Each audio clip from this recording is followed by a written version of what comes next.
Hello दोस्तों, welcome to doctor Sujeet Verma's YouTube channel gymnastic वाली। दोस्तों, ये जो वीडियो है स्पेशली मैं आप लोगों के लिए लेके आई हूँ ताकि आपको कहीं भी ना जाना पड़े। केवल इस एक वीडियो से ही आपका सारा सिलेबस कवर हो जाएगा। हाँ दोस्तों, आज की जो ये वीडियो है ये आप लोगों के लिए पूरा सिलेबस कवर करेगी फिजिकल एजुकेशन का, जो कि 12th की CBSE क्लास के लिए आने वाला है। इस वीडियो के बाद मैं आपको अश्योर करती हूँ कि आपको कोई और वीडियो देखने की ज़रूरत नहीं पड़ेगी सिलेबस के लिए। तो हम इसमें कवर करेंगे सारी की सारी 10 यूनिट। कोई भी अगर आपको डाउट होता है तो आप कमेंट बॉक्स में कमेंट करके मुझसे पूछ सकते हैं या फिर मुझे मेल भी कर सकते हैं। मेरा मेल एड्रेस है droppyfocky@gmail.com। दोस्तों, वैसे तो मैंने और भी वीडियो बना रखी हैं, वहाँ से भी आप कुछ ना कुछ कंटेंट्स ले सकते हैं। इवन अगर आपको इसके बाद रिवीजन करनी है पूरे सिलेबस के बाद तो MCQs भी मैंने बना रखे हैं पूरे 10 यूनिट से रिलेटेड। प्रिपरेशन मैंने इसलिए बोला है, जिन दोस्तों की, जिन स्टूडेंट्स की प्रिपरेशन नहीं हुई है वो यहाँ से पूरे सिलेबस की प्रिपरेशन कर सकते हैं, और जिन्होंने ऑलरेडी प्रिपेयर कर रखा है वो यहाँ से रिवीजन भी कर सकते हैं। तो चलिए शुरू करते हैं हमारी पहली unit, management of sporting events. Unit का मतलब मैं बताऊंगी सिर्फ 1 मिनट में। जो भी स्पोर्टिंग इवेंट्स है, यानी कि जो इवेंट्स आप स्पोर्ट्स में कंडक्ट करने जा रहे हैं, ऑर्गेनाइज करने जा रहे हैं, उनको कैसे मैनेज करना है। इसमें हमारा पहला टॉपिक है functions of sports events management, जिसमें यहाँ पर कवर किया है planning, organising, staffing, directing and controlling. तो सबसे पहले है प्लानिंग। एक्चुअली यहाँ पर जो 5 इवेंट मैनेजमेंट के जो कंपोनेंट्स है वो दिए हैं, लेकिन इनसे भी ज़्यादा होते हैं जो कि इस बार सिलेबस में कट करवा दिए गए हैं। वो इस प्रकार हैं। एक्चुअली ये पूरा जो इवेंट मैनेजमेंट है वो डिपेंड करता है पोस्ड कॉर्ब पे, POSDCORB। यहाँ पर रिपोर्टिंग एंड बजटिंग भी इसके साथ था, जो कि सिलेबस से कट हो चुका है। तो सबसे पहले हम बात करते हैं प्लानिंग। मैं तो ये कहूँगी, प्लानिंग से पहले मैं बताना चाहूँगी कि प्लान क्या होता है। प्लान आप समझ लीजिए कि एक ब्लूप्रिंट, एक सांचा, या फिर आप कहिए कि हाथ से कुछ लिखा हुआ या कंप्यूटर से कुछ तैयार किया हुआ, जिस पे कि हमें फर्दर एक्शन करना है। फॉर एग्जांपल, हम अपना आज का शेड्यूल लिखते हैं कि सुबह में ये करूँगी, शाम को ये करूँगी, दिन में ये करूँगी, एटसेट्रा एटसेट्रा। तो वो सारा हमारा क्या हुआ, एक ब्लूप्रिंट हो गया कि हमें पूरा दिन इस पे काम करना है। That is your plan. और अब हम बात करते हैं planning. Planning is a process कि हमें कैसे कैसे ये करना है। तो वो प्रक्रिया जो है दैट इज प्लानिंग। प्लानिंग की बहुत सारी डेफिनेशन होंगी। बहुत ही सिंपल और छोटी सी डेफिनेशन मैं आपको यहाँ पर पढ़ के सुनाती हूँ। ये मेरी बुक है फिजिकल एजुकेशन की। इस बुक में सारा सिलेबस है, जो कटवा रखा है वो भी है। अगर आप चाहें तो ये बुक के लिए भी मुझे ऑर्डर कर सकते हैं। प्लान की मैं डेफिनेशन पढ़ के आपको सुना रही हूँ, आप चाहे तो नोट भी कर सकते हैं। According to Allen, a plan is a trap. देखिए, बहुत अच्छी ये डेफिनेशन है। A plan is a trap led to capture the future. वो ट्रैप जो फ्यूचर को कैप्चर करेगा या फिर आपको कैसे करना है, वो सारा एक जाल है प्लान। प्लानिंग क्या है वो सुनिए। According to Harold and Sinel, planning is an intellectual process. बहुत अच्छी बात है ये, इंटेलेक्चुअल। ऐसे ही नहीं है कि जिसका मन किया उसी ने बना दिया। इंटेलेक्चुअल, एक बुद्धि का जो है, एक सोची समझी गई ये प्रक्रिया है। It is an intellectual process, the conscious determination of courses of action, but the basis of decisions on purpose, facts and considered estimates. आपने पूरे होशो हवास में क्या डिसाइड कर रखा है, क्या आपका उद्देश्य है, क्या आपके तथ्य हैं, वो सारी चीज़ों का एक प्रोसेस है, एक प्रक्रिया है। आगे बढ़ते हैं। ऑर्गेनाइजिंग, टू पुट और arrange things into a system और लॉजिकल ऑर्डर। मतलब जो भी आपके इवेंट्स आप करने वाले हैं उनको एक सिस्टमैटिक तरीके से सेट करना, एक लॉजिकल ऑर्डर में तैयार करना, मतलब कि पूरी तरह से अरेंज करना। Next is staffing. स्टाफिंग का मतलब है hiring qualified and eligible persons, मतलब जो आप इवेंट करने वाले हैं उससे रिलेटेड आपका जो मैन पावर है वो आपकी कैसी है, यानी कि इस पूरे इवेंट को, पूरे कंपटीशन को आप कैसा रूप देना चाहते हैं, उस हिसाब से आपको स्टाफ हायर करना आपके पास अवेलेबल है कि नहीं है, that is staffing.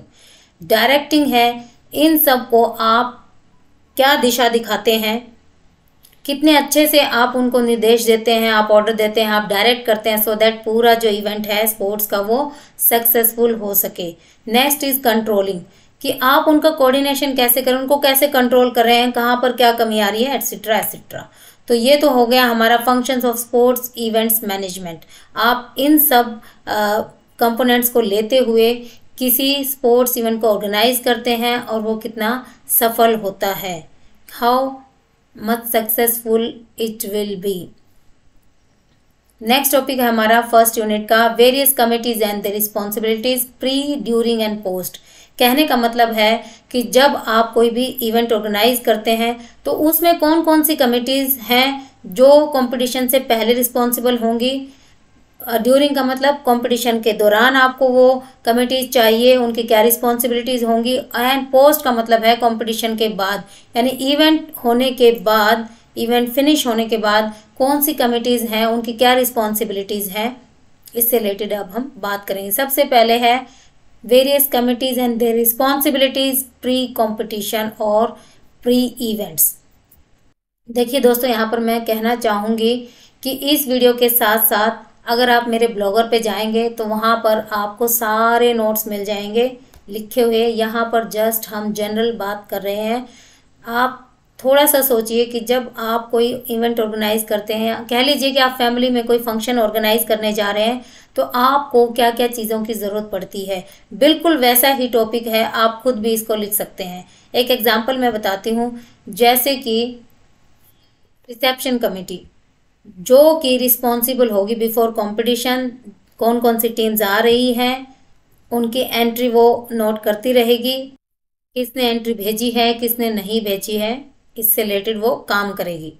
Next committee आएगी ट्रांसपोर्टेशन कमेटी, जो कि आपकी बोर्डिंग लॉजिंग उसके लिए रिस्पॉन्सिबल होगी कि कौन सी टीमें आएंगी तो उनको कहाँ कहाँ पर उनको रूम देना है, उनका अरेंजमेंट कहाँ करना है, इससे रिलेटेड। फिर आपका आएगा परचेज कमेटी, क्या क्या आपकी रिक्वायरमेंट है वो सारी चीज़ें आपको परचेज करके रखेगी ताकि टाइमली वो चीज़ें आपको अवेलेबल हो सके। देन टेक्निकल कमेटी का रोल भी बिफोर कंपटीशन आएगा कि स्पोर्ट्स फील्ड रेडी है या नहीं, ये मेडल चाहिए, इस इवेंट में ये मेडल चाहिए, इस इवेंट के लिए चुना चाहिए, इस इवेंट के लिए ये इक्विपमेंट चाहिए, एटसेट्रा। ये मैंने आपको एक हिंट दिए है, आप खुद भी ये लिख सकते हैं। देखिए हम लोग एक जनरल टॉक कर रहे हैं सो दैट आपके कंसेप्ट क्लियर हो जाएं।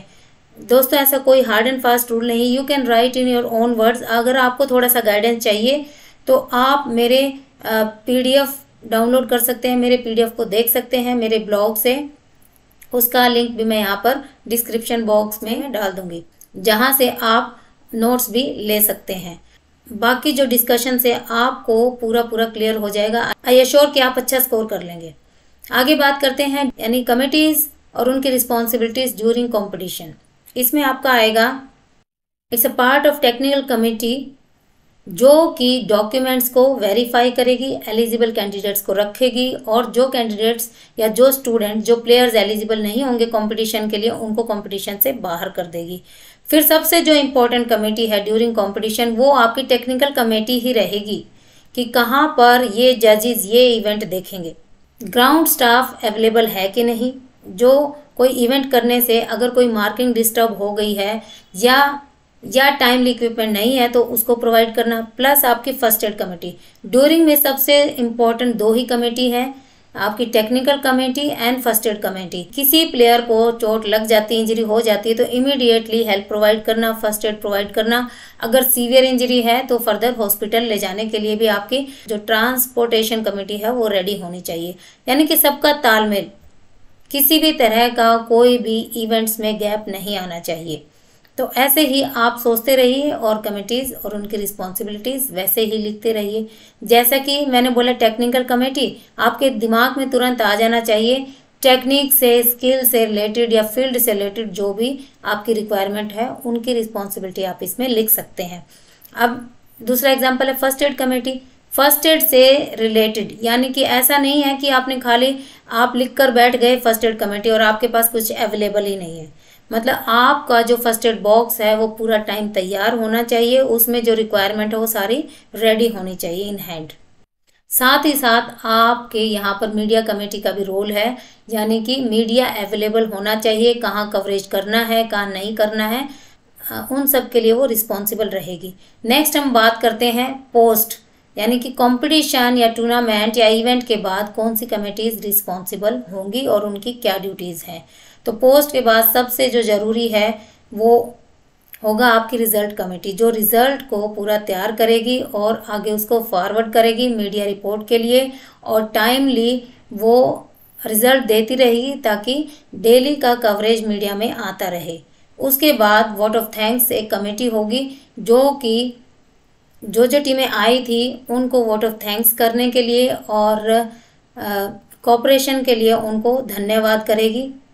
और इसमें सबसे अहम रोल जो आता है कि जो टीमें गई हैं, जो टीमें जा रही हैं उनको अच्छे से ट्रांसपोर्ट प्रोवाइड करना, प्लस उनके सर्टिफिकेट मेडल्स चेक करना कि सबको अच्छे से मिले हैं कि नहीं है। अगर उसमें कुछ कमी है तो फर्दर एडिट करके उनको देना।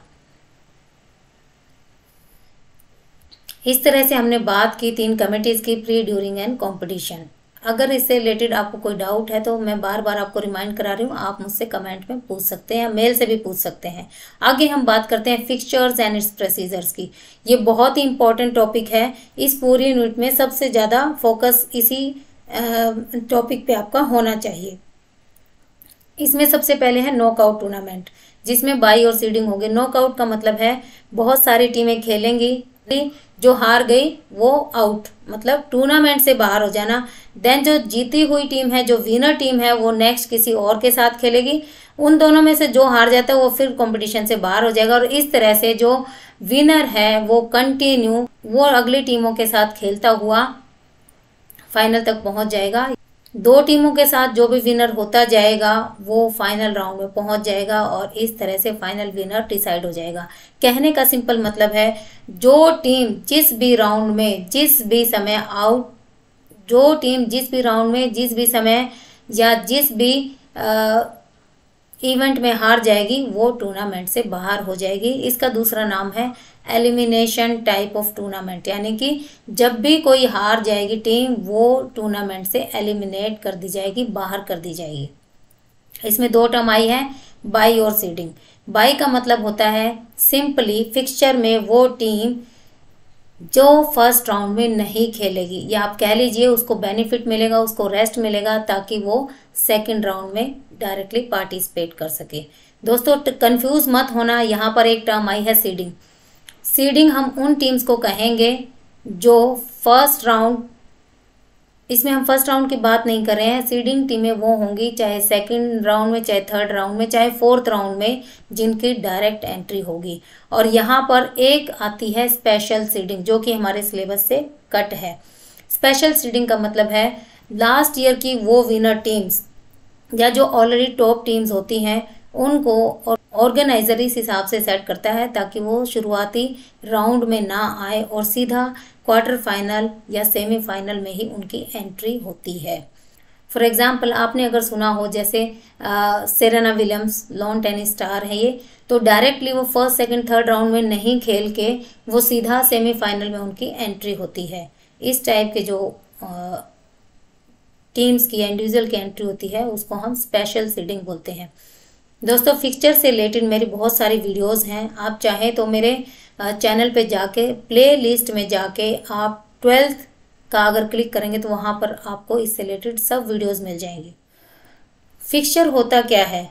फिक्सचर मतलब एक सांचा, आप कह लो कि इट्स अ फ्रेमवर्क जहां पर आपको टीमें सेट करनी है, आपको टीमें फिक्स करनी है कि कौन सी टीम किसके साथ खेलेगी। इन लेमन लैंग्वेज अगर हम बात करें जनरल, तो मान लो कि आपकी 10 टीमें आई हैं, उन 10 की पर्चियां डालेंगे, हम ड्रॉ फ्लोट्स बनाएंगे और जो टीम जिसके साथ आ जाती है, जो team first second third fourth ऐसे 10 तक आएंगी, उनका एक फिक्सचर यानी कि एक फ्रेमवर्क बना लेते हैं 1 2 3 4 5 6 और आपस में उनकी सबके साथ जो है मैच हम सेट करते हैं, दैट इज फिक्सचर। इसको फिक्सिंग से मत लेना, मैच फिक्सिंग होता है कि आपने पहले से ही डिसाइड कर लिया कौन जीतेगा कौन हारेगा, कुछ रिश्वत लेके कुछ पैसे लेके, बट यहाँ पर एक शेड्यूल बनाते हैं कि कौन सी टीम किसके साथ खेलेगी। फॉर एग्जाम्पल अगर डीएवी स्कूल का मैच है सेंट जेवियर से, तो वो इतने बजे होगा, इस ग्राउंड पे होगा, इस टाइप से एक फिक्सचर एक बॉक्सेस सेट कर लेते हैं। नेक्स्ट हमारा आता है लीग टूर्नामेंट। लीग टूर्नामेंट का मतलब होता है हर एक टीम को हर दूसरी टीम के साथ खेलने का मौका मिलेगा। जैसे हमारा नॉकआउट में था, मैंने अभी एग्जांपल दिया कि डीएवी का अगर सेंट जेवियर के साथ हुआ और अगर सेंट जेवियर हार जाता तो डीएवी की जो टीम है नेक्स्ट राउंड के लिए जाएगी।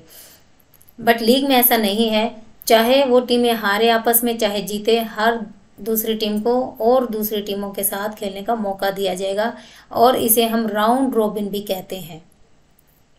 इसमें 2 तरह के जो हैं टाइप्स बताए हैं, staircase and cyclic method.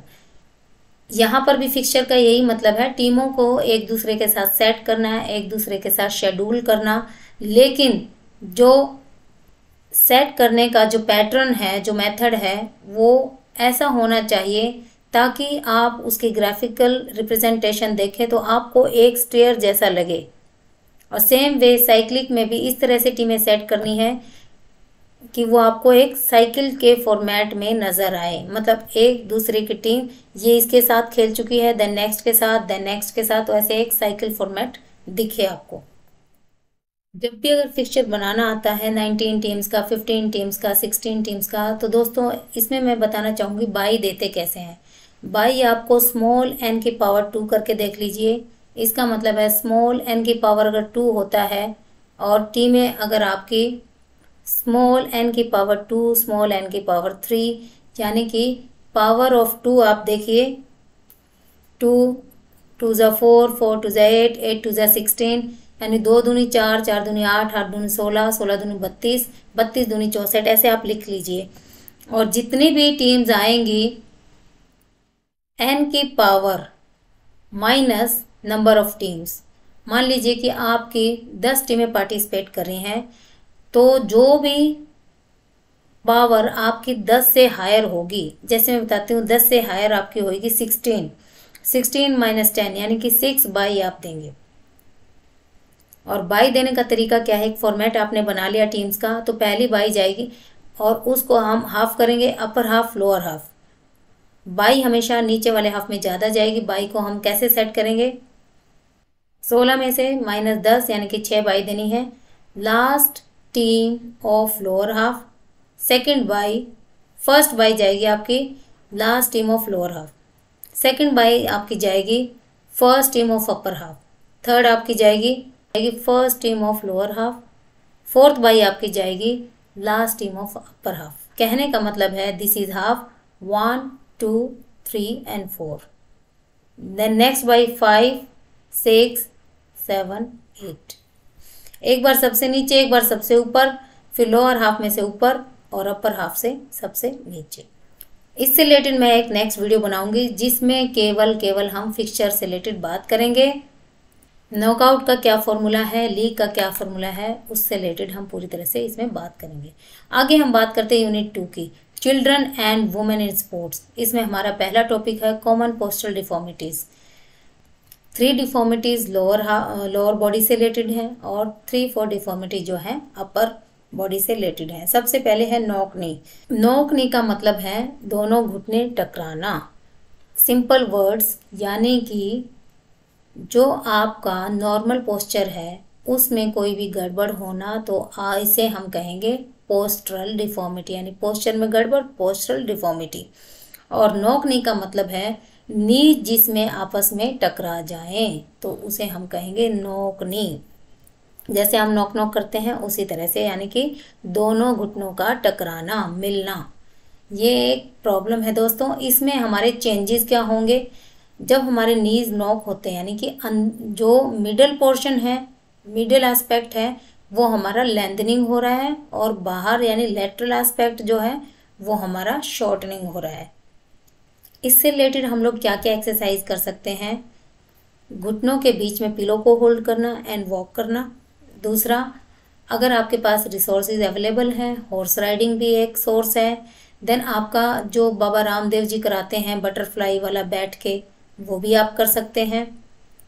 कुछ आसन हैं जैसे पद्मासन, उससे भी इसमें आपको हेल्प हो सकती है। अगर देखिए, दो तरह की डिफॉर्मिटीज होती हैं, प्राइमरी एंड सेकेंडरी। प्राइमरी मतलब आपकी जो बाय बर्थ है, जो बाय जेनेटिक्स है, it can not be cured. But जो किसी कारणवश डेवलप हो गई है, उसको with the help of exercise, आसन, मसाज हम लोग ट्रीट कर सकते हैं। हम लोग इसको मैनेज कर सकते हैं। नोक नी को जेनु वाल्गम भी बोलते हैं। जेनु का मतलब है नी एंड वाल्गम का मतलब है अबडक्शन डिफॉर्मिटी।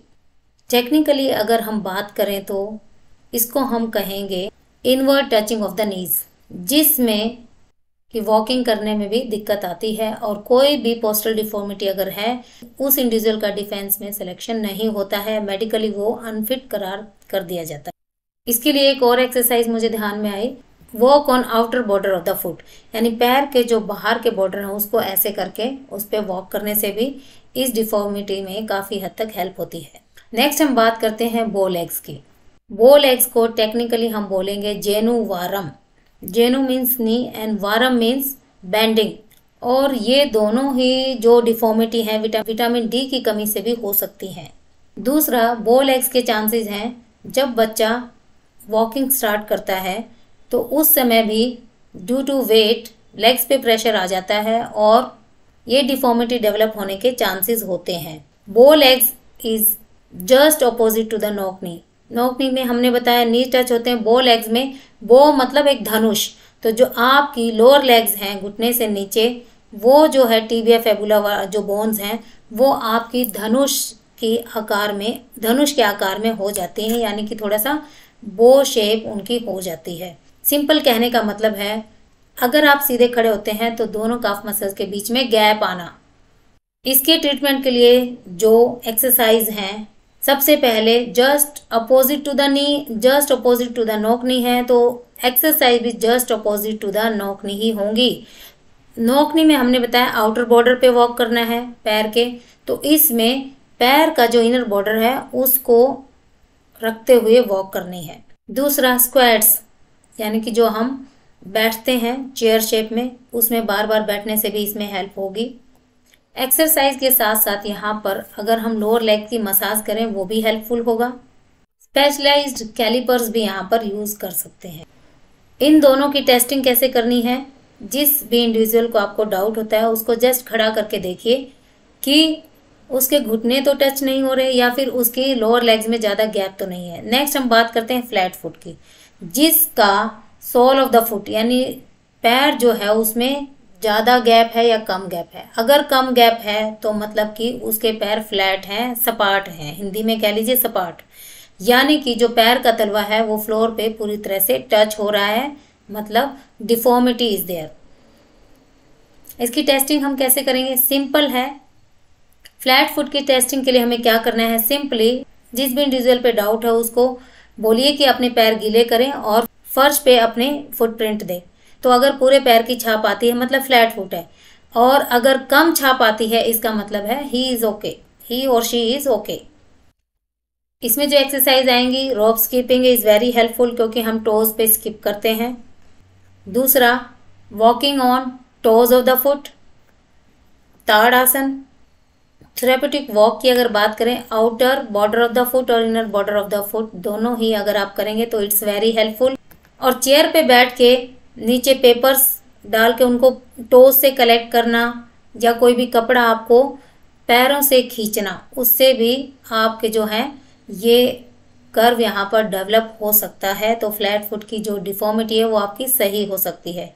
नेक्स्ट हम बात करते हैं राउंड शोल्डर की, जिसके जो शोल्डर ऐसे आगे की तरफ झुके होते हैं, यहाँ से राउंड से लगते हैं, तो उसे हम बोलेंगे राउंड शोल्डर डिफॉर्मिटी।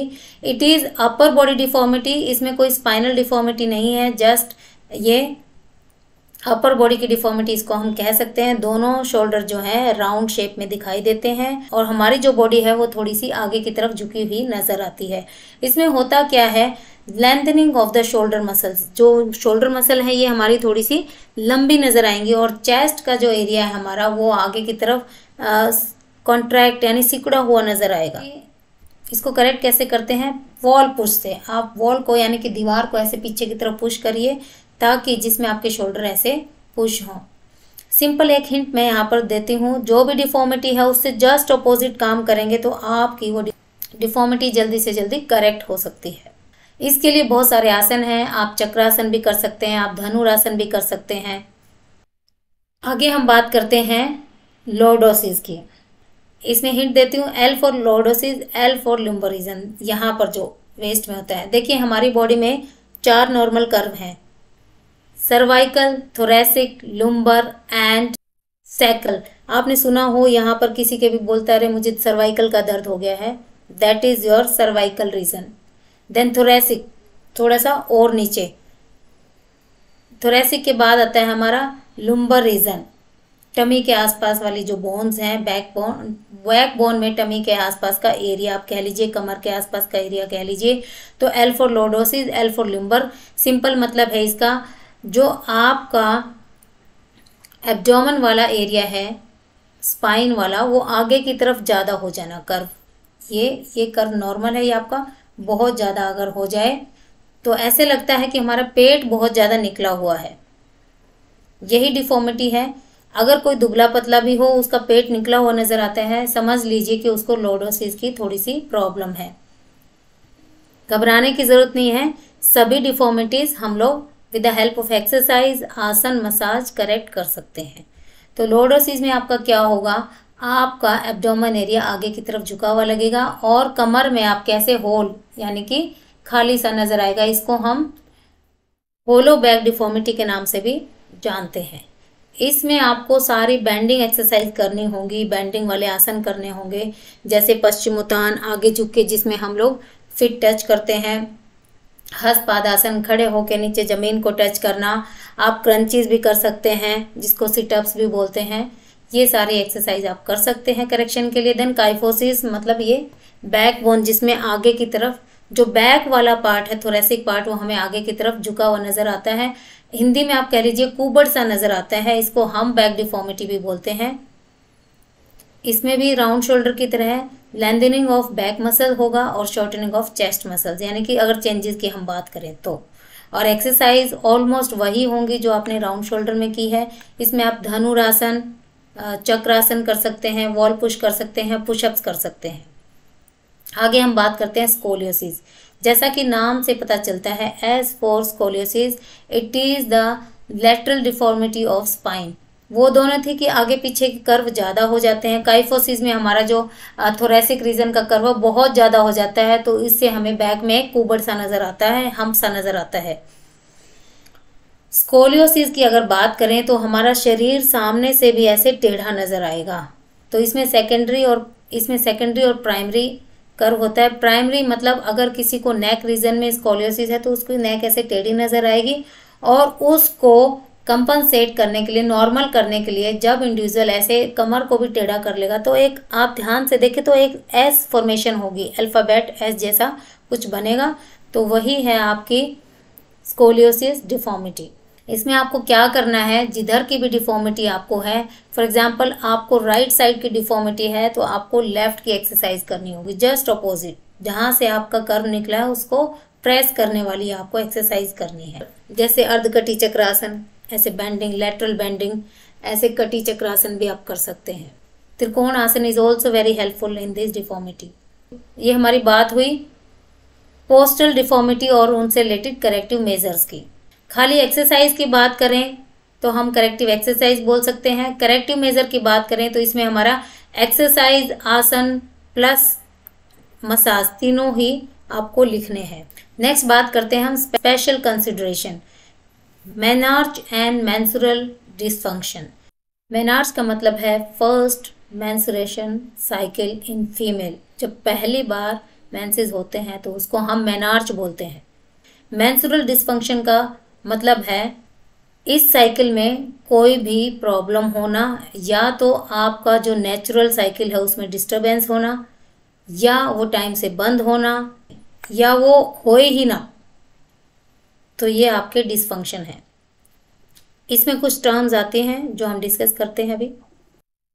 इसमें आपके अगर 4-5 दिन से ज़्यादा, वीक तक, 10 डेज तक अगर ये कंटिन्यू चले तो भी ये डिसफंक्शन है। मतलब नॉर्मल ना हो कि किसी भी तरह की अप डाउन्स आते हैं इस साइकिल में, तो आपके वो सारे मेंस्ट्रुअल डिसफंक्शन कहलाएंगे। आगे बात करते हैं हम female athlete triad. Triad means combination of 3 और एनी 3 थिंग्स। इसमें कवर की है सिलेबस में ऑस्टियोपोरोसिस, एमेनोइया, ईटिंग डिसऑर्डर। सबसे पहले बात करते हैं ऑस्टियोपोरोसिस। ये है वीकनेस ऑफ योर बोन्स। इसमें होता क्या है, due to deficiency of some minerals bones जो है वो वीक होनी शुरू हो जाती है। You can say increased bone porosity, जिसका मतलब है बोन मास रिड्यूस हो जाना, कम हो जाना। और बोन्स थोड़ी सी फ्रेजाइल यानी कि नाजुक हो जाती हैं, गिरते ही फ्रैक्चर भी हो सकता है, या ज़्यादा लोड लेने से वो टूट सकती हैं। आगे है एमेनोइया। एमेनोइया का सिंपल मतलब है एब्सेंस ऑफ मेंसेस, यानी इस साइकिल का एब्सेंस हो जाना, ना होना। 3 मंथ्स तक मिस हो जाए, मतलब इस महीने भी नहीं हुए, अगले महीने भी नहीं, उससे अगले महीने भी नहीं हुए, तो ये आपकी बहुत बड़ी प्रॉब्लम हो सकती है। इसमें देखिए टेक्निकली मैं आपको पढ़ के सुनाती हूँ, जस्ट आई एम रीडिंग, आप नोट करना चाहें तो कर सकते हैं।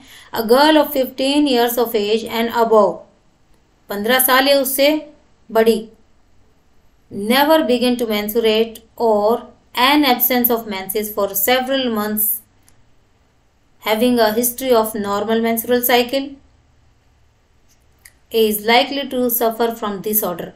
15 साल की लड़की या उससे बड़ी लड़की को अगर रेगुलर साइकिल है और फिर किसी कारणवश अगर ये रुक जाते हैं, एब्सेंस हो जाते हैं, so you can say it is amenorrhea।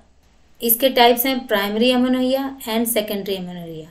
सबसे पहले फर्स्ट यानी कि primary amenorrhoea. If a women of 18 years of age and above, यानी 15 से 18 भी आप कह सकते हैं, उससे बड़ी एज की भी कह सकते हैं, never start to menstruate then she is likely to suffer from primary amenorrhoea. यानी कि उसको अगर स्टार्ट ही नहीं हुए तब भी ये प्रॉब्लम है। सेकेंड एमेनोइया मैं आपको पढ़ के सुनाती हूँ, आपको डिफरेंस समझ में आ जाएगा। When a woman suffers from absence of menstruating cycle for months together, having a history of normal menstrual cycle, अगर नॉर्मल है उसके बाद एब्सेंस हो जाती है कई महीनों तक ड्यू टू सम प्रॉब्लम, तो वो सेकेंडरी एमेनोइया होगा। प्राइमरी का मतलब है उसको हो ही ना, स्टार्ट ही ना हो। इसमें सबसे बड़ी प्रॉब्लम है that individual female or individual girl is not able to produce child। अगर उसको ये प्रॉब्लम है तो वो कभी भी बच्चे पैदा नहीं कर सकती, यानी कि उसको हम एक टर्म बोलते हैं बांझ। और सेकेंडरी मतलब कुछ बहुत ज़्यादा गैप हो जाए तो। आगे हम बात करते हैं ईटिंग डिसऑर्डर्स की। जैसा कि नाम से पता चल रहा है, ईटिंग डिसऑर्डर, खाने से रिलेटेड कोई डिसऑर्डर, या तो बहुत ज़्यादा खाएं या कम खाएं या ना खाएं, कोई भी तरह का नॉर्मल ईटिंग ना होना इज अ डिसऑर्डर। ऑर्डर से हटना, नॉर्मल ईटिंग रूटीन से हटना is eating disorder.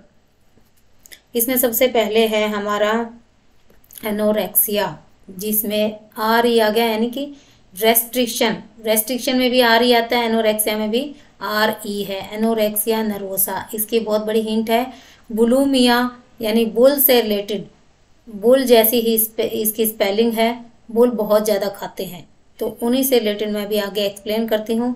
Anorexia nervosa इसका मतलब है individual limits the amount of food intake, जो उसको लेना है उसको पूरी तरह से वो रोकने की कोशिश करता है। इसमें दो तरह के बताए हैं, रेस्ट्रिक्टिंग टाइप एंड बिंज और पर्स टाइप। रेस्ट्रिक्टिंग टाइप यानी रेस्ट्रिक्ट कर देना, फास्टिंग फॉर एग्जाम्पल, वो अपना फास्ट करके व्रत करके इसको रोक देता है कि मैं नहीं खाऊंगा आज, दैट इज अगर ऐसा रेगुलर करता है वो, then it is a disorder. कभी कभार करता है तो डिसऑर्डर नहीं कहेंगे। नेगेटिव हैबिट अगर है किसी चीज़ की, कंटिन्यू करे जा रहा है, तो उसको हम डिसऑर्डर कहेंगे। कभी कभार ऐसा करता है तो वो डिसऑर्डर नहीं है। बिंज और पर्स टाइप। बिंज का मतलब है अनकंट्रोलेबल टाइप, बहुत ज़्यादा वो अनकंट्रोल करके खाना खाता है, मतलब उसका खाने पे कोई कंट्रोल ही नहीं होता है। इसमें कहते हैं ना, एक एग्जांपल आती है नमकीन की, क्या करे कंट्रोल ही नहीं होता है, इतना ज़्यादा वो खा लेते हैं, तो उस टाइप का। लेकिन बाद में वो किसी ना किसी तरीके से वो सारा फूड निकालते हैं, या तो वॉमिट करते हैं वो, या with the help of some medicine. Diabetes का जो मैंने बताया उसमें एग्जांपल होता है रेसलर्स एंड वेट लिफ्टर्स। वो अपनी वेट कैटेगरी को सेट करने के लिए हैं डायबिटीज़ का इस्तेमाल करते हैं, जिससे वो बार बार यूरिन पास करते हैं, जिससे उनका वेट थोड़ा सा कंट्रोल हो जाता है। बुलिमिया नर्वोसा मतलब ग्रीक वर्ड बोलमिया से लिया गया है, जिसका मतलब है रेवनस hunger. British psychiatrist Gerald Russell ने 1979 में कंसेप्ट दिया था। It is an intense type of hunger which have detrimental effect on individual's nervous system। Nervous system पे ये हार्मफुल इफेक्ट जिसका होता है, उसमें इंडिविजुअल बहुत ज़्यादा खाता रहता है, अनकंट्रोल हो जाता है। And women are 9 times more likely to suffer than men। इसमें भी दो तरह के हैं, पर्जिंग और नॉन पर्जिंग। ये दोनों ही टाइप्स आपके जो एनोरेक्सिया के दो टाइप थे उनसे रिलेटेड मिलते जुलते हैं, नाम थोड़े से अलग है। पर्जिंग बुलिमिया यानी कि uncontrollable eating, and non purging में यानी कि फास्टिंग वगैरह करना। यानी कि इसका जो नॉन पर्जिंग है उसके रेस्ट्रिक्टिंग टाइप से मिलता जुलता है, और इसका जो पर्जिंग बुलिमिया है उसके बिंज टाइप और पर्स टाइप से मिलता जुलता है। नेक्स्ट ईटिंग डिसऑर्डर है third type, that is binge eating disorder, जिसमें कि इंडिविजुअल को ये डिसऑर्डर होने से वो केवल खाता ही रहता है। लालच आहा लप लप, दिल ललचाए रहा न जाए, तो वही कि क्या करें, कंट्रोल ही नहीं होता। पेशेंट और individual who is having disorder have no control on eating, that is binge eating disorder. BED भी इसको शॉर्ट में बोलते हैं BED। तो दोस्तों ये थी हमारी यूनिट सेकंड। अब हम बात करते हैं यूनिट थर्ड की, yoga as preventive measure for lifestyle disorder. Unit का नाम ही इतना अच्छा है कि योग जो है लाइफ स्टाइल डिजीज़ को प्रिवेंट कर देता है अगर हम रेगुलर इसकी प्रैक्टिस करें तो। इसमें सबसे पहला टॉपिक है ओबेसिटी। दोस्तों अभी तो सिर्फ हम डिस्कस करेंगे, इससे रिलेटेड जो भी आसन हैं उसकी मैं एक वीडियो बना दूंगी, आपको क्लियर हो जाएगा कि कौन सा आसन कैसा है। सबसे पहले है procedure, benefit and contraindications. Procedure मतलब आप ये पर्टिकुलर जो आसन दिए हुए हैं इनको कैसे करना है, इनका तरीका क्या है करने का। देन इनके बेनिफिट क्या है, बेनिफिट की बहुत अच्छी हिंट मैं आपको दूंगी अभी। कॉन्ट्राइंडिकेशन का मतलब है कौन सी प्रॉब्लम में या कौन सी ऐसी कंडीशंस हैं जिनमें हमें ये पर्टिकुलर आसन अवॉइड करने चाहिए। तो सबसे पहले हम बात करते हैं ओबेसिटी से रिलेटेड आसन, ताड़ आसन, जिसमें सीधा टोज पे खड़ा होना है और पूरी बॉडी को स्ट्रेच करना है ताड़ वृक्ष की तरह। इसका बेनिफिट क्या है, हाइट बढ़ती है, इससे आपका डाइजेशन इम्प्रूव होता है। अगर आपको ये पिक्चर दिखाई दे रही है तो दिस इज ताड़ आसन। It turn up the stomach and hip muscles. आपकी थाइज, नीज, एंकल इससे स्ट्रॉन्ग होते हैं और एंकल से रिलेटेड जो भी प्रॉब्लम है वो इससे करेक्ट हो जाती है। जैसे मैंने बताया था, इससे आपके फ्लैट फुट वाली प्रॉब्लम भी ठीक हो सकती है। और आपके अगर एंकल में कोई भी तरह की प्रॉब्लम है तो आप इसको अवॉइड कर सकते हैं, दैट इज कॉन्ट्राइंडिकेशन फॉर ताड़ आसन। या फिर आपके शोल्डर में कोई प्रॉब्लम है, क्योंकि इसमें पूरा स्ट्रेच करना होता है, तो यहाँ की कोई भी प्रॉब्लम है या आपके एब्डोमेन में कोई तरह की इंजरी है या कोई ऑपरेशन हुआ है, तो आप इस आसन को अवॉइड कर सकते हैं। नेक्स्ट है आपका कटी चक्रासन। देखिए, अगर आप ऐसे बेंड होते हैं, दैट इज अर्ध कटी चक्रासन। सीधे आप दोनों पैरों पर इक्वल वेट लेके खड़े हो जाइए, यानी कि वेट जो है दोनों पैर पर इक्वली डिस्ट्रीब्यूट होना चाहिए और एक कंधा आपका ऐसे रहेगा, आपको पूरा पीछे टर्न करके देखना है, दैट इज कटी चक्रासन। इसका बेनिफिट क्या होगा? इट इम्प्रूव्स योर डाइजेशन, आपकी जो है कमर की फ्लेक्सिबिलिटी ये बढ़ाएगा, यानी कि आपकी कमर फ्लेक्सिबल होगी, लचीली होगी, आपकी नेक भी लचीली होगी, क्योंकि आप इसमें ऐसे पूरा टर्न करके देखेंगे जितना आप जा सकते हैं। प्रोसीजर मैंने बता दिया, दोनों पैर पे खड़े होके राइट हैंड आपका यहाँ लेफ्ट शोल्डर पे रहेगा, लेफ्ट हैंड आपको पूरा बैक के साइड जितना ले जा सकते हैं लेके जाना है और आपको पूरा पीछे की तरफ देखना है। बेनिफिट के लिए एक हिंट मैं आपको देना चाहूँगी, जहाँ पर भी आपकी बेंडिंग होती है वहाँ की आप लोग कह लीजिए कि वो पर्टिकुलर पार्ट आपका मजबूत होगा और वहाँ का आपका फैट भी कम होगा, और जहाँ से आपकी अपोजिट ऑफ बेंडिंग दूसरी तरफ की मसल स्ट्रेच होंगी, यानी फ्लेक्सिबिलिटी बढ़ेगी, और जिस भी बॉडी पार्ट पे आपका प्रेशर जा रहा है वो बॉडी पार्ट आपका स्ट्रॉन्ग होगा। लेग्स पे प्रेशर आ रहा है तो आपकी लेग्स इससे स्ट्रॉन्ग होगी, एंकल पे प्रेशर आ रहा है तो आपका एंकल स्ट्रॉन्ग होगा। नेक्स्ट है पवन मुक्त आसन। सिंपली आपको लेटना है, आपके लेग्स बेंड करने हैं और अपर बॉडी से ऐसे आपको होल्ड करना है। जैसा कि नाम से पता चल रहा है, पवन को मुक्त करना, यानी कि आपकी बॉडी में एक्स्ट्रा जो गैस है उससे वो रिलीज हो जाएगी। कॉन्ट्राइंडिकेशन कटी चक्रासन के लिए और पवन मुक्त आसन के लिए, एब्डोमेन इंजरी या कोई भी आपका ऑपरेशन हुआ है तो आप इसको अवॉइड कर सकते हैं। नेक्स्ट है मत्स्य आसन। आप वज्रासन में बैठिए दोनों पैरों पर और पीछे की तरफ लेट जाइए, matsya asana. This is the figure of matsya asana. Matsya word comes from Sanskrit language, जिसका मतलब है फिश, मछली। इसको फिश पोज भी कह सकते हैं। आपके एंकल जॉइंट्स इससे स्ट्रॉन्ग होंगे, आपकी एब्डोमेन की फ्लेक्सिबिलिटी बढ़ेगी, बैक स्ट्रॉन्ग होगी और आपका पूरा शरीर से लचीला होगा। आगे बात करते हैं हलासन की। ये पवन मुक्त आसन। सीधा ऐसे लेट के पैरों को पीछे ले जाना और जमीन पर लगाना। You have to stretch your legs over your head. Halasana मतलब हल की तरह, जिससे हम प्लो, लाइक ए प्लो। नेक्स्ट है आपका पश्चिमोत्तानासन। ये जो बच्ची दिखाई दे रही है आपको, ये है पश्चिमोत्तानासन। पश्चिम मीन्स बैक और उत्तान मीन्स आपको स्ट्रेच करना, यानी अपनी बैक को स्ट्रेच करना। This is Paschimottanasana. नेक्स्ट है अर्धमस्तेंद्रासन। अर्धमस्तेंद्रासन, आपको बैठ के एक पैर फोल्ड करना है, दूसरा आपको नी दूसरे पैर पे रखनी है and just turn your back, और जो आपकी अपर नी है उसको आपको ऐसे टर्न करके होल्ड करना है। इन आसन से रिलेटेड वीडियो मैं आपको अपलोड कर दूंगी। यहाँ पर सिर्फ हम समझ लेते हैं कि बेनिफिट्स क्या हैं और कंट्राइंडिकेशंस क्या हैं। इसका बेनिफिट है, it improves the flexibility of spinal column, broaden your chest cavity, firmly tone up the spinal nerves and ligaments, stimulates digestion. और लीवर और पेनक्रियाज के लिए भी ये बहुत अच्छा आसन है, लीवर और पेनक्रियाज के लिए। आगे है धनुरासन। धनुर यानी कि धनुष की तरह। धनुरासन में आपकी जो है एब्डोमेन फ्लेक्सिबल होगा, बैक आपकी स्ट्रॉन्ग होंगी, आपकी लेग्स एंड शोल्डर भी इससे आपके स्ट्रॉन्ग होंगे, और जिसको भी बैक इंजरी है उस इंडिविजुअल को ये अवॉइड करना चाहिए। बैक इंजरी यू कैन से और शोल्डर इंजरी वाले पर्सन को अवॉइड करना चाहिए। दैट इज कंट्राइंडिकेशन फॉर धनुरासन। उष्ट्रासन मतलब उष्ट्र मीन्स ऊंट, ऊंट जैसा। वज्रासन में बैठ के पीछे की तरफ आपको हील टच करनी होती है। उसके बाद है सूर्य भेदन प्राणायाम। दिस इज अनुलोम विलोम। अगर आप राइट नॉस्ट्रिल से इनहेल करते हैं वो सूर्य भेदन का पार्ट है, और अगर आप राइट को क्लोज करके लेफ्ट से इनहेल करते हैं दैट इज चंद्र भेदन।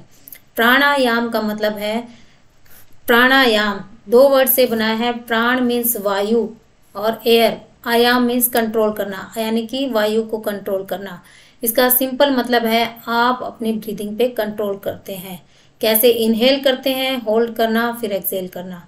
प्राणायाम को हम 3 भागों में डिवाइड करते हैं। इनहेल मतलब पूरक, सिंपल हिंट है, पूरक यानी कि पूरा सांस लेना। होल्ड मतलब कुंभक, और रेचक, और यू कैन से रिलीज मतलब रेचक, आर से रिलीज, आर से रेचक। तो रिलीज करना सांस को यानी कि रेचक। तो 3 है, पूरक, कुंभक, रेचक। ओबेसिटी होता क्या है?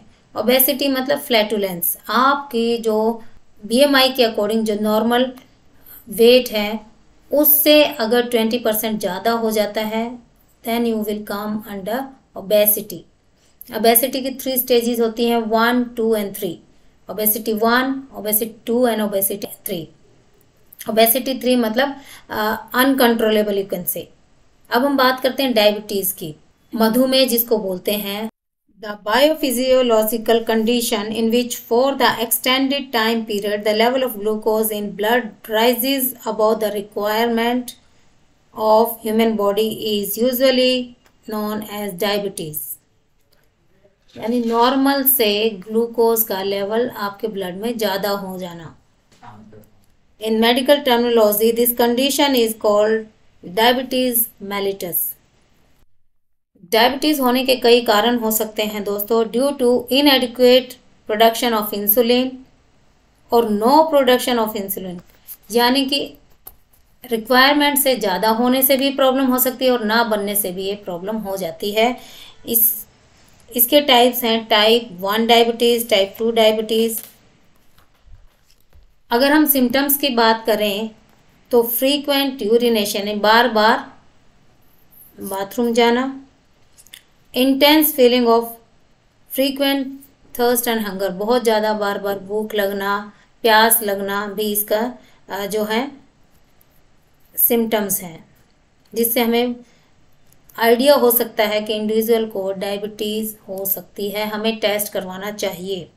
अब नॉर्मल वेट गेन, जल्दी थकान महसूस करना, effect on reproduction system, experiencing numbness, tingling in hands, हाथ में सूनापन या फिर टिंगलिंग सेंसेशन होना, ये कुछ सिम्टम्स हैं जिनसे हमें कुछ आइडिया लग सकता है कि इंडिविजुअल डायबिटीज़ का शिकार है। हमें तुरंत डॉक्टर के पास जाके टेस्ट करवाना चाहिए।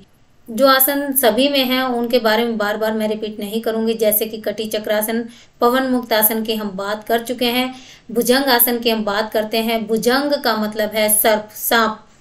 तो इसमें इंडिविजुअल लेट जाएगा, साइड में हाथ लगा के अपर बॉडी को लिफ्ट करेगा पीछे की तरफ। भुजंग आसन मतलब नाम से ही पता चल रहा है सांप जैसा। इसमें क्या होगा, hands muscles will be stronger, back यानी कि फ्लेक्सिबल हो जाएंगे। नेक्स्ट हम बात करते हैं शलभासन की। इसमें लेट के थाइस के नीचे आपको हाथ लगाने हैं और फिर लेग्स आपको लिफ्ट करनी है।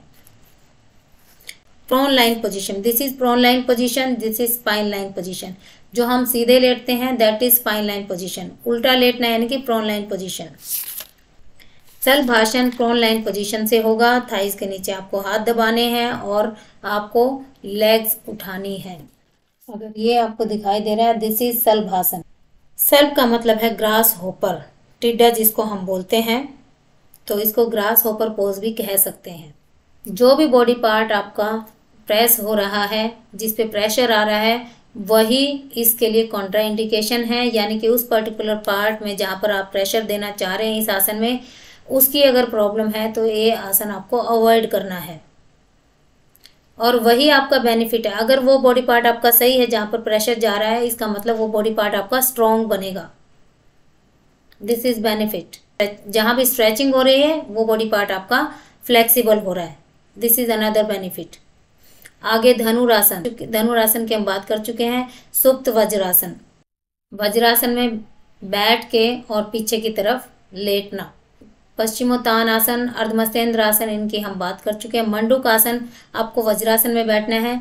आप ये पोजीशन बनाएंगे हाथों की, यानी कि थंब फिस्ट के अंदर, यहाँ आपको नेवल के पास लगाना है and you have to bend forward.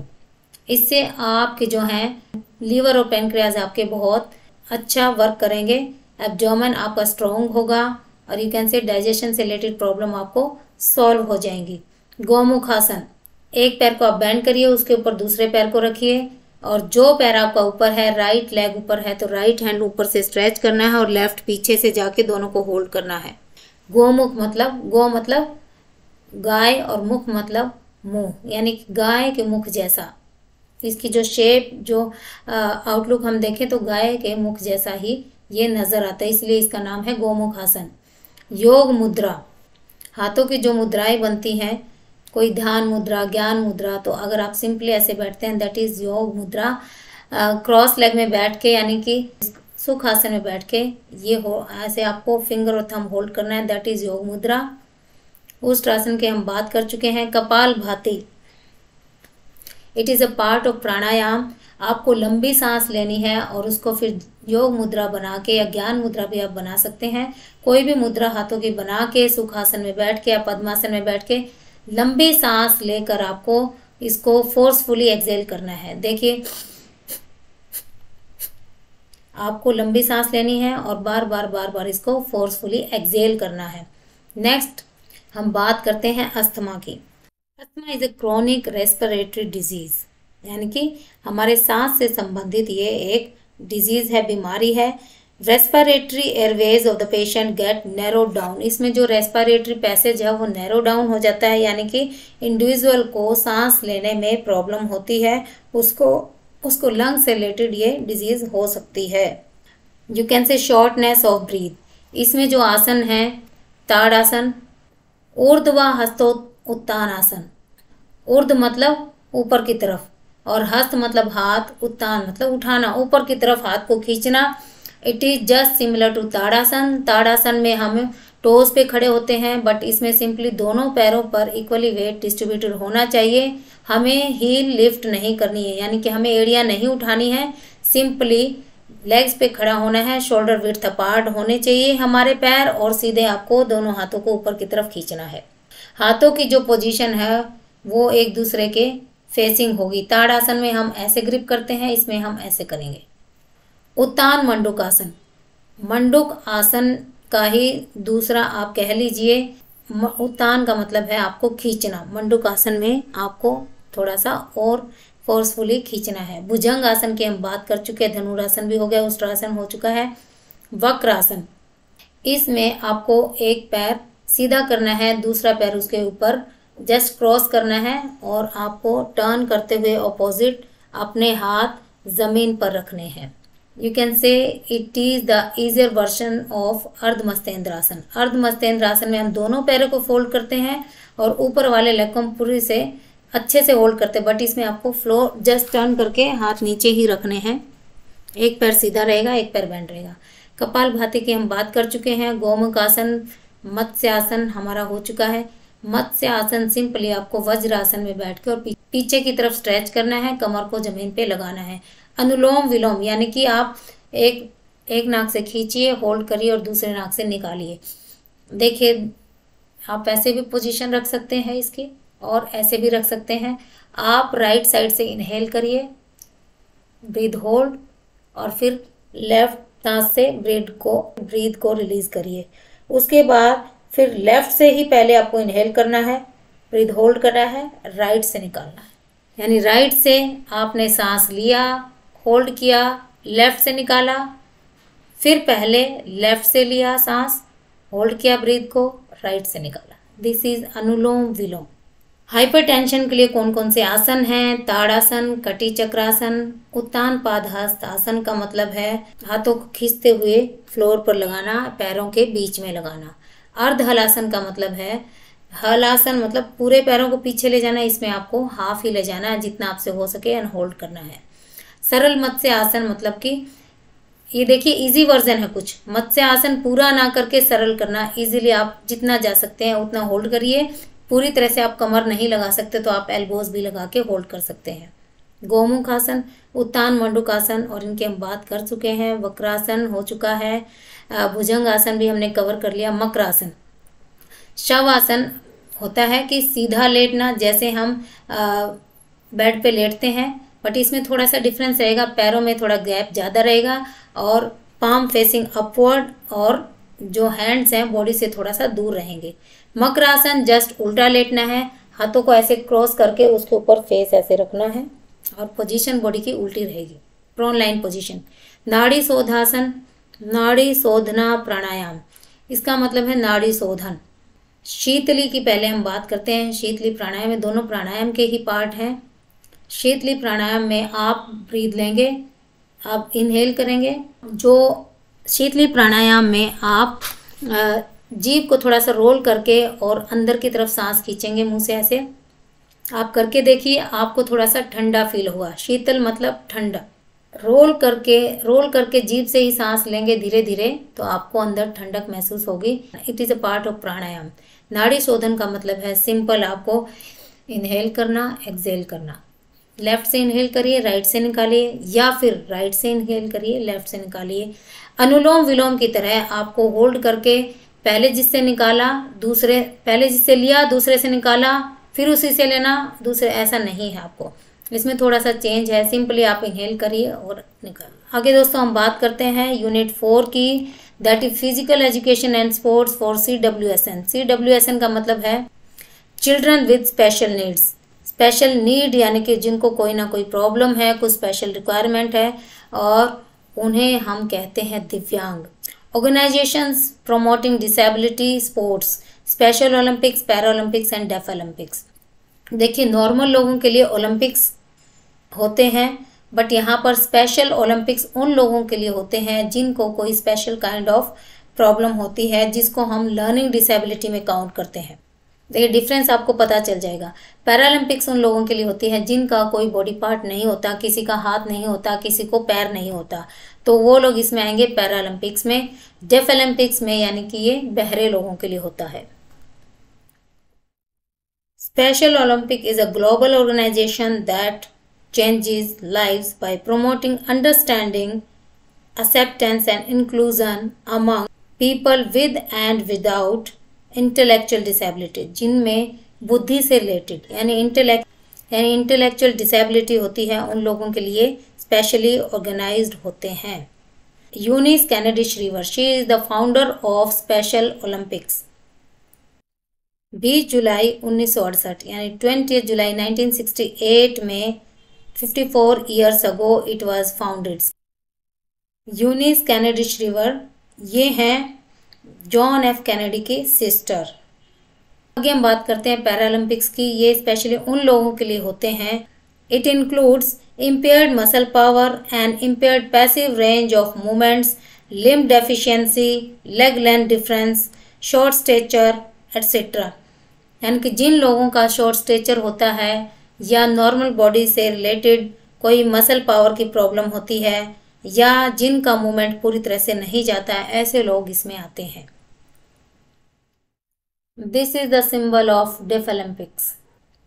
Def Olympiad भी इसको बोलते हैं और इसका मोटो है पर लूडोस इक्वालिटास, मतलब इक्वालिटी थ्रू स्पोर्ट, स्पोर्ट्स के थ्रू इक्वालिटी यानी बराबरी।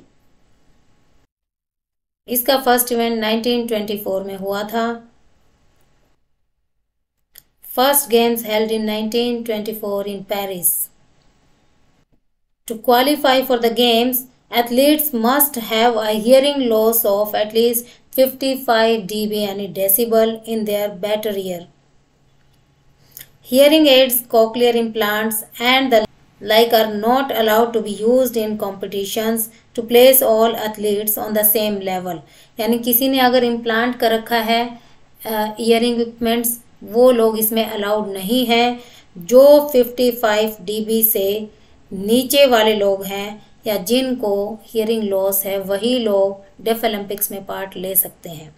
दोस्तों आगे बात करते हैं advantages of physical activities for children with special needs. इसमें आपको वो पॉइंट्स लिखने हैं जिनसे एक्टिविटी का बेनिफिट स्पेशल लोगों को होता है। ऐसे गेम जैसे कि अगर वो रेगुलर एक्सरसाइज करें तो अपना डे टू डे वर्कआउट या डे टू डे यानी कि डेली रूटीन का वो काम बिना परेशानी के कर सकते हैं। आपको इसमें वही पॉइंट्स लिखने हैं जिनसे वो अपने डेली रूटीन का काम कर सके, कोई परेशानी ना हो, प्लस वो किसी पर डिपेंड ना रहे, या उनकी थोड़ी बहुत मसल पावर रीगेन हो सके, उनकी स्ट्रेंथ थोड़ी सी आ सके। अल्टीमेट कहने का मतलब है कि वो अपना डे टू डे वर्क इससे कर सकें, किसी पे डिपेंड ना रहें। आप ये कह सकते हैं कि उनमें जो मिनिमम स्ट्रेंथ है उसको वो थोड़ा सा इम्प्रूव कर सकते हैं, उनकी फ्लेक्सिबिलिटी इम्प्रूव हो जाएगी और अपना इतना काम कर सके ताकि वो किसी पे डिपेंड ना रहे। आगे बात करते हैं strategies to make physical activities accessible for children with special needs. यानी हमें फिजिकल एक्टिविटीज इस तरह से डिज़ाइन करनी है हर कोई स्पेशल नीड वाला बच्चा या चिल्ड्रन विद स्पेशल नीड या दिव्यांग उसको कर सके। फॉर एग्जाम्पल नॉर्मल क्रिकेट वो लोग नहीं खेल सकते हैं, ब्लाइंड क्रिकेट जैसे होता है उसमें क्या होता है ना कि बॉल में कुछ इंस्ट्रूमेंट, कुछ साउंड इंस्ट्रूमेंट ऐसा फिट कर देते हैं ताकि ब्लाइंड लोग भी इसको खेल सकें। दूसरा है व्हील चेयर रेस, जो खड़ा नहीं हो सकता, जिसको प्रॉब्लम है चलने में, व्हील चेयर पे बैठ के उसको कर सकता है। बहुत सारे ऐसे गेम्स होते हैं जैसे थ्रोइंग इवेंट्स हैं। फॉर एग्जांपल दीपा मलिक जो है व्हील चेयर थ्रोअर है हमारी, बहुत बढ़िया इंडिया की। तो ऐसे ही हमें स्ट्रेटजीज डेवलप करनी है ताकि ये लोग भी फिजिकल एक्टिविटी कर सकें। इनकी रिक्वायरमेंट के हिसाब से हमें उस एक्टिविटी को मॉडिफाई करना है। आगे बात करते हैं दोस्तों यूनिट 5। यूनिट 5 में हमारा आएगा sports and nutrition. Concept of balance diet and nutrition. Balance मतलब बराबर, वो डाइट जिसमें सारी चीज़ें रिक्वायरमेंट की हो और जितनी हमें जो क्वालिटी हमें चाहिए, जितनी रिक्वायरमेंट हो बॉडी की उतनी हमें मिल जाए, ना बहुत ज़्यादा हो ना बहुत कम हो। फॉर एग्जांपल हमारे अगर नॉर्थ को देखें तो हम हमेशा गेहूँ, दूध, दही, घी इसी के पीछे हम लोग मतलब हमारा सारा खाना पीना इसी के अराउंड होता है। और साउथ की अगर हम बात करें तो नारियल और चावल। तो हमें ऐसा नहीं करना है, हमें सारी चीज़ थोड़ी थोड़ी अमाउंट में लेनी है। That is your balance diet. इसमें स्पेशली आपका आएगा protein, vitamins, carbohydrates, fats, minerals and water. अगर न्यूट्रिशन की बात करें, it is drive from word nutricus जिसका मतलब है सकिंग। वो चीज़ें, वो फूड जिससे आपको कुछ ना कुछ न्यूट्रिटिव वैल्यू मिले, that is called nutrition. According to WHO describe nutrition is the intake of food considered in relation to the body's dietary needs. The energetic food elements in a diet which consist of variety of essential chemicals required for the body is called nutrition. Nutrients are of two types, macronutrients and micronutrients. Macro में वो nutrition आएंगे जिनको, macro means bulk में ज़्यादा चाहिए, जैसे carbohydrates, fats and proteins. Micro means small amount, चुटकी भर से भी काम चलेगा। तो इसमें आपके आएंगे प्रोटीन्स, इसमें आपके आएंगे विटामिन्स एंड मिनरल्स। अब बात कर लेते हैं हम मैक्रोन्यूट्रिएंट्स की। सबसे पहले carbohydrates. Carbohydrate main source of energy, bulk में चाहिए आपको बहुत ज़्यादा ताकि आपके खाने की क्वालिटी के साथ साथ क्वांटिटी भी बढ़े। कार्बोहाइड्रेट इज CHO2, यानी कि इसमें हमारे होते हैं carbon, hydrogen and oxygen. Carbohydrates are the sugar, starches and fibres, जो कि हमें कहाँ से मिलता है? Fruits, grains, vegetables, milk products etcetera. और इसमें हमारे दो टाइप का होता है, ये simple carbohydrates and complex. Simple में हमारे वो कार्बोहाइड्रेट्स आएंगे जो तुरंत हमें एनर्जी देते हैं, easily to digest. They are also found in processed and refined sugars such as honey, jam, empty calories भी हम इनको कह सकते हैं। सिंपल और कॉम्प्लेक्स में डिफरेंस होता है इनके केमिकल स्ट्रक्चर में। अब बात करते हैं कॉम्प्लेक्स कार्बोहाइड्रेट्स की, विच कंटेन 3 और मोर सुगर्स, इसलिए इसको हम कॉम्प्लेक्स कहते हैं। They are most commonly called as foods loaded with starches. Glycogen भी इसको हम कह सकते हैं। द 3 और more sugars combine to form a chemical name as glycogen. यानी कि हमें थोड़ा डाइजेशन में इसके ज़्यादा टाइम लगता है, इसका जो स्ट्रक्चर है वो थोड़ा सा कॉम्प्लेक्स होता है। And they are insoluble in water and not in crystalline shape. ठीक है, ये भी एक सिंपल और कॉम्प्लेक्स में डिफरेंस है। इनके फंक्शंस क्या होते हैं कार्बोहाइड्रेट्स के? सबसे पहले तो हमें हमारी बॉडी को एनर्जी देते हैं specially to brain and nervous system, और हमारी बॉडी के लिए एक फ्यूल का, ईंधन का काम करते हैं ये।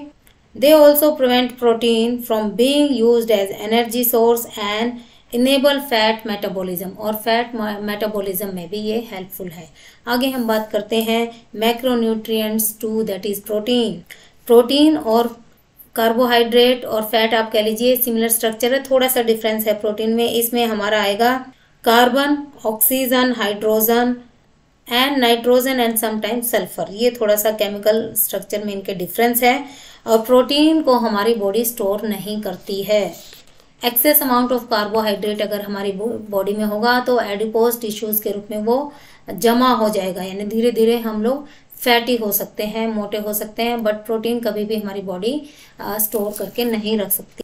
प्रोटीन भी दो तरह के हैं, essential and non essential. Essential जो प्रोटीन है, और यू कैन से एसेंशियल अमीनो एसिड्स, वो हैं 9 टाइप्स, जिसको हम कंप्लीट प्रोटीन फूड भी कह सकते हैं। इनको ऐसा क्यों बोलते हैं? Which are not produced by the body and can only come from food. Body में हमारे जो कि प्रोड्यूस नहीं होते हैं, केवल फूड से ही इसकी रिक्वायरमेंट पूरी हो सकती है। दूसरे हैं non essential. Approximately 9 are essential and approximately 23 are non essential proteins. इनका काम क्या है? बॉडी को बिल्ड करना, बॉडी को बनाना, टिश्यू सेल्स की रिपेयर करना। आगे बात करते हैं third macronutrient, that is fats. Fats are naturally oily substances occurring in animal bodies, especially when deposited as a layer under the skin or around certain organs. देखिए दोस्तों, fat भी energy source है, but fat को हम इसलिए recommend कम करते हैं क्योंकि इसको डाइजेस्ट होने में टाइम लगता है एज कम्पेयर टू कार्बोहाइड्रेट्स। अगर हम 1 ग्राम ऑफ कार्बोहाइड्रेट लें तो उससे हमें 4 कैलोरीज मिलेगी, और अगर हम फैट की बात करें 1 ग्राम अगर हम फैट खाते हैं तो उससे हमें 9 कैलोरीज मिलेगी। तो देखिए कि अगर हमें एनर्जी ज़्यादा किससे मिलती है? फैट से। लेकिन हम एक प्लेयर के लिए रिकमेंड करते हैं कार्बोहाइड्रेट, क्योंकि वो इजीली डाइजेस्टेबल है। अब जब कोई प्लेयर का इवेंट होने वाला है तो हम कभी भी नहीं बोलेंगे कि भाई तू पकोड़े खा ले, हम उसको रिकमेंड करेंगे ग्लूकोज, सो दैट वो इजीली डाइजेस्ट हो जाए और तुरंत एनर्जी दे दे। फैट से हमें एनर्जी मिलेगी but it takes time to digest. ये बात हुई हमारी मैक्रोन्यूट्रिएंट्स की। और फैट को अगर हम बोलें तो 2 तरह के होते हैं, सैचुरेटेड एंड अनसैचुरेटेड। सैचुरेटेड के जो स्ट्रक्चर अलग होगा और अनसैचुरेटेड का जो स्ट्रक्चर है उसमें अलग होगा। इनमें डिफरेंस है। फैट्स और also called stored energy foods. अगर हम बहुत दिनों तक फास्टिंग करते हैं तो हमारे बॉडी में जो एनर्जी आएगी वो फैट से ही आएगी धीरे धीरे। हम बोलते हैं इतने दिन का फास्ट किया तो मैं पतला हो गया, तो वो इसी की वजह से होता है। बॉडी में अगर हम बाहर से कुछ एनर्जी ना लें, फूड ना लें, तो फैट से एनर्जी मिलनी हमें शुरू हो जाएगी। इसलिए अगर आपने सुना हो तो लोग 1-1, 2-2 महीने तक भी फास्टिंग कर सकते हैं। एमसीक्यू यहाँ पर आ सकता है, what are the energy giving और एनर्जी यील्डिंग फूड? तो उसमें आपका आंसर रहेगा कार्बोहाइड्रेट्स। प्रोटीन को हम बॉडी बिल्डिंग फूड कहते हैं। अब बात करते हैं माइक्रोन्यूट्रिएंट्स की। इसमें हमारा विटामिन एंड मिनरल्स आएंगे, या जिसको हम छोटे अमाउंट में लेते हैं, चुटकी भर से भी काम चल जाता है। जैसे आपने सुना होगा चुटकी भर आयोडीन, जिससे कि घेंघा रोग की जो प्रॉब्लम है वो नहीं होती है, यानी ग्वाइटर, आयोडीन की डेफिशिएंसी में ग्वाइटर हो जाता है। Small amount. तो प्रोटेक्टिव फूड की अगर हम बात करें तो उसमें आपका आएगा vitamin and minerals. And balance diet के लिए थर्ड कंपोनेंट है हमारा water, that is very necessary. Lubricant का ही काम करता है, बॉडी में टेम्परेचर को भी मेंटेन करता है।